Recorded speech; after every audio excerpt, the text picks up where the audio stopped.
Hey guys, it's Mike again. So what we're going to go over now is proper hold gripping techniques and over gripping, under gripping, getting the most surface contact between your skin and the actual hold that you're holding on to, and basically trying to prevent injuries.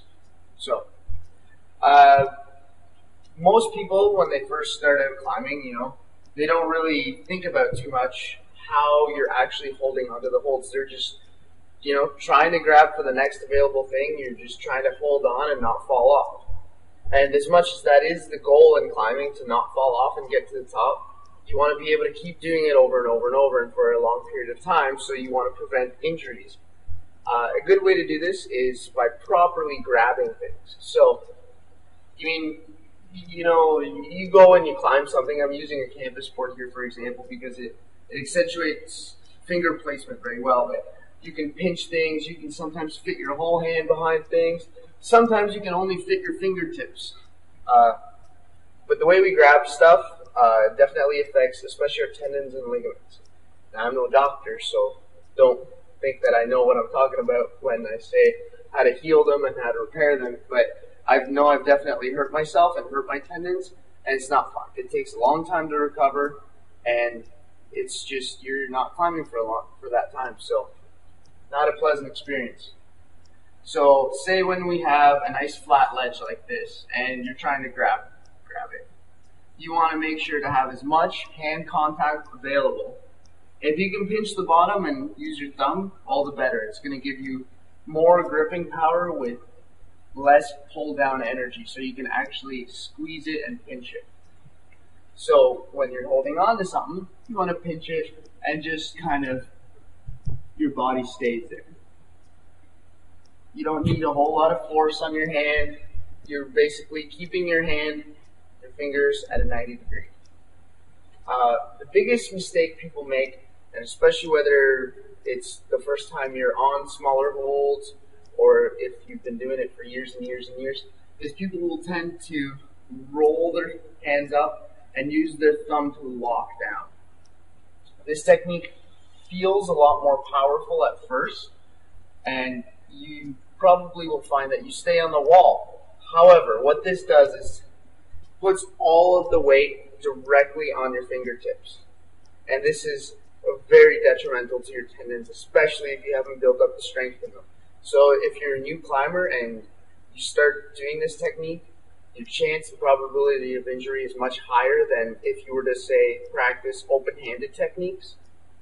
So what you want to do is you want to grab things in a more open-handed manner. It is more difficult, and especially when you're building up the strength in your arms to actually hold on to things this way. But the biggest thing I would say is don't get discouraged, because in the long run, it will keep you climbing for longer and much more injury-free. Alright, so say we're going to grab this nice flat edge here. It seems like it could be a great hold, especially if it's on a nice flat wall. So again, thing you want to try to avoid is doing this.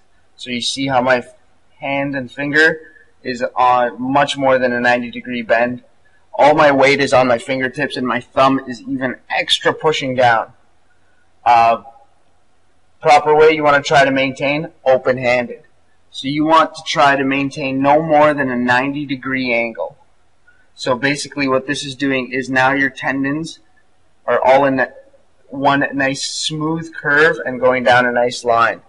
You don't want sharp curves in them. That's what's going to strain those points, and then that's, again, big chance for injury.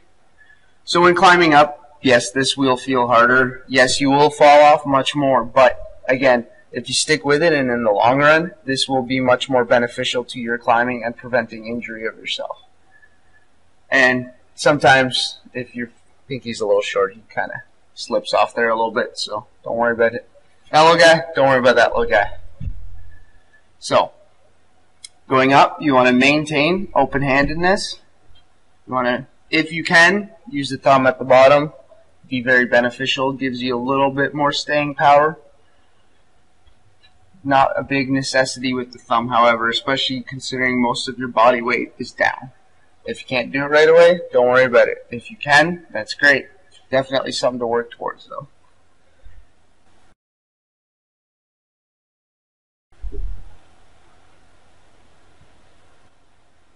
Okay, so here, I'm going to show you guys the bad technique of grabbing. This would be to hold on like this, all my weight's on my fingertips.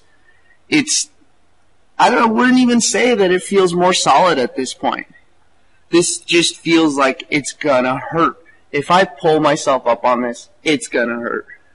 Whereas, if I let go, come back at it, much more open-handed technique. I try to maintain that 90 degrees, and it's much, much easier to pull up on this. I get more surface contact with the top of the hold with my fingers.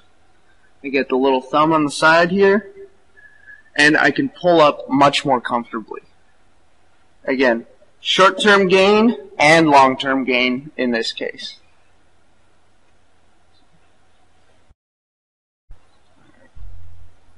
So, the last hold we did, it was nice big, could fit all 4 fingers on.